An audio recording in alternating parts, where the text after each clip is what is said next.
Terima kasih untuk Anda yang masih bergabung bersama dengan kami dan kami ingatkan kembali Anda masih bisa berpartisipasi di WhatsApp interaktif kami di 0812 di 8788 di 3723 seperti yang tertera di layar televisi Anda nantinya. Langsung saja pemirsa kita akan coba lihat saham-saham pilihan apa saja yang direkomendasikan.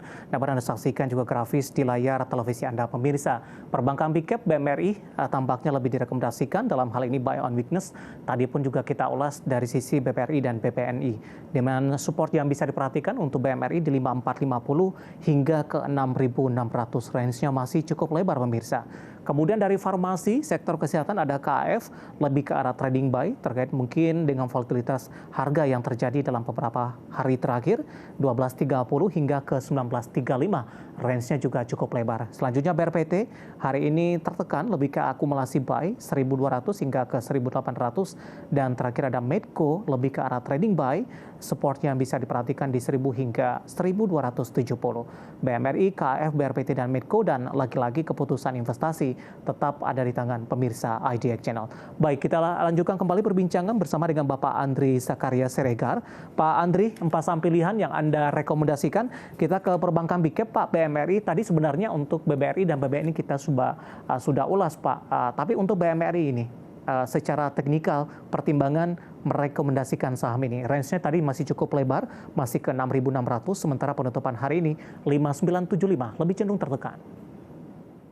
Ya, kalau Bank Mandiri sendiri kan dilihat ini polanya ada double bottom di 5.500, atasnya juga 6.025. Jadi kemungkinan ini akan minggu depan ya, 3 hari ke depan kemungkinan akan breakout ya, karena ini wave koreksi 4, jadi harusnya ada wave nanti di atas 6.025 akan masuk ke wave 5. Ya, jadi itu bisa masuk ke 6.025 sampai dengan 6.200, mungkin agak lebih ya, mungkin dia bisa sampai 6.400. Jadi masih ada katalis untuk membentuk pola double top ya di 6.200 6.400 itu masih itu. Jadi dari sentimennya juga mungkin juga ada isu nanti dividen juga setelah BRI, jadi juga memberikan katalis juga.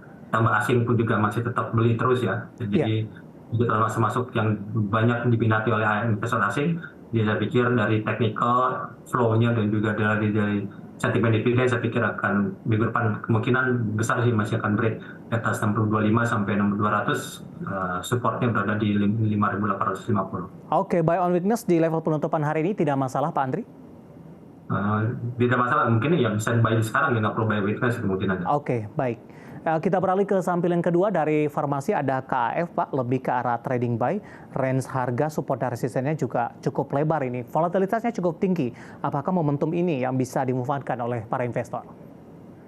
Ya, kalau untuk KAF sendiri kan emang ini kan sentimennya dari COVID ya. Dan juga isu yang lain ya. Jadi kalau lihat dari cycle-nya pun kita lihat juga sebenarnya yang leading sekarang di sektor farmasi adalah KAF. Volumenya juga besar ya, hampir setiap hari yang di atas 100 miliar. Jadi kalau untuk melihat dari tren COVID nanti ke depan Januari akan meningkat lebih signifikan lagi dibandingkan sekarang karena habis liburan panjang ini. Jadi saya pikir ini memberikan katalis juga untuk KF yang masih di wave 4 sekarang ini, di koreksinya di range breakout-nya di 14.05, supportnya atasnya 17.35. Saya sih kecenderungan sih kemungkinan KF ini untuk medium term 1-2 bulan ke depan akan break lagi di atas 19.35 sampai 2.300. Karena ini polanya sama seperti tahun 2020, cuman momentumnya tidak sekuat 2020, jadi harus diingat. Jadi memang ini ada katalis juga dari sentimen dari farmasinya sendiri, ya, itu kan diikuti juga yang lain-lainnya, jadi seperti IRA, PH dan lain-lain macam-macam lah, Prim, Match dan lain. Tapi kalau sensitif technicalnya sih kalau lihat emang wajar dulu lah hari ini, emang dia koreksinya 17.35 sampai 14.05. Emang minggu depan kecenderungan sih emang kita tadi kan sudah rilis karena memang untuk trading buy ya udah kecapai target resistnya untuk yang pendeknya, tapi kalau kita mau lebih bagus sih bagus untuk swing ya. Jadi range-nya antara 14.05 sampai 17.35 untuk breakout-nya, jadi di atas 17.35 targetnya 19.35 sampai 2.300. Jadi kalau 14.05 tembus targetnya 1.300, support average-nya sampai dengan 19.90. Jadi kecenderungan sih kita masih kecenderungan untuk akumulasi buy ya untuk sekarang ini ya, pas closing udah turun duluan. Oke, langsung saja kita ke BRPT, Pak. Hari ini tertekan cukup dalam 14.10. Anda juga rekomendasikan untuk BRPT analisisnya. Untuk BRPT lebih ke arah akumulasi buy. Ya, akumulasi buy itu kan artinya bisa beli, jadi emang wajar dan juga sama seperti kayak KF juga banyak saham-saham yang masuk koreksi 4 ya setelah naiknya signifikan ya, contohnya kemarin kayak Raja ya, Raja pun sama itu juga koreksi 4, jadi ini juga sama juga terjadi juga di BRPT. Jadi BRPT emang harusnya bisa di bawah 14.10 ya. Ini prediksi C-nya belum selesai. Jadi untuk kita cicil beli, karena itu ada gap di 10.300. Jadi emang bagusnya kita beli antara 14.10 sampai 10.300. Dan kita untuk breakoutnya 16.10 sampai dengan 19.30. Jadi polanya sama dengan KF. Akan ada new high lagi dari 1-2 bulan ke depan. Jadi mungkin untuk jangka pendek konsolidasi dulu, untuk jangka pendek mendingan trading dulu. Tapi untuk jangka menengah saya pikir masih bisa dimanfaatkan untuk jumper effect ya. Baik. 14.10 penutupan hari ini untuk BRPT. Terakhir, untuk saham pilihan, ada Medco Pak, lebih ke arah trading buy. Analisis Anda untuk Medco? Ya, nah kalau Medco juga sama seperti KF dan juga dari BRPT ya. Koreksi 4, cuman ini bedanya ini udah di atas. Dari 4 ini menuju ke 5, karena melihat akan mengikuti Medco ini akan mengikuti dari kinerja dari harga minyak ya. Karena harga minyak kalau dilihat ini closingnya sekarang di 7374, ini bagus untuk minggu depan. Jadi minggu depan bisa menuju ke 73 sampai dengan $79 ya menjelang Januari. Jadi ini juga memberi katalis ya, untuk breakoutnya untuk di Medco di 1160 ya. Kalau tembus targetnya di sini 1240 sampai dengan di sini 1350. Jadi masih bisa untuk kita trading buy untuk saham Medco dari efek dari oilnya. Baik, ada BMRI, KAF, kemudian juga BRPT dan Medco, dan lagi-lagi keputusan investasi tetap ada di tangan pemirsa IDX Channel. Tadi ada BMRI, KAF, BRPT, dan juga ada Medco, pemirsa. Pak Andri, kita masih punya satu segmen lagi, masih ada beberapa pertanyaan di WhatsApp interaktif kami. Nanti kita akan coba ulas, kita akan jeda terlebih dahulu, dan pemirsa kami akan segera kembali sesaat lagi. Kita sudah sampai di segmen terakhir dan terima kasih juga untuk Anda yang masih bergabung bersama dengan kami. Pak Andri, kita lanjutkan kembali. Waktu kita cukup terbatas, Pak. Menanyakan saham UNTR, Pak. Ada beberapa penanya ini, Pak. Yang pertama ada Bapak Wijang dari Riau. UNTR sudah ambil posisi di 22.000. Bagaimana pekan depan? Penutupan hari ini di 22.025. Sudah profit, tapi masih belum maksimal sepertinya. Kemudian Bapak Ayik dari Surabaya. Terima kasih juga sudah bergabung. Tapi kondisinya berbeda, Pak Ayik justru nyangkut di 26.000. Analisisnya untuk UNTR?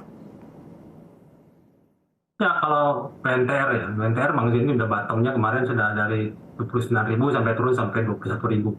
Jadi kalau dilihat dari ininya ya, kalau lihat jangka pendek kemungkinan masih bisa naik, tapi hati-hati ini belum bottom ya.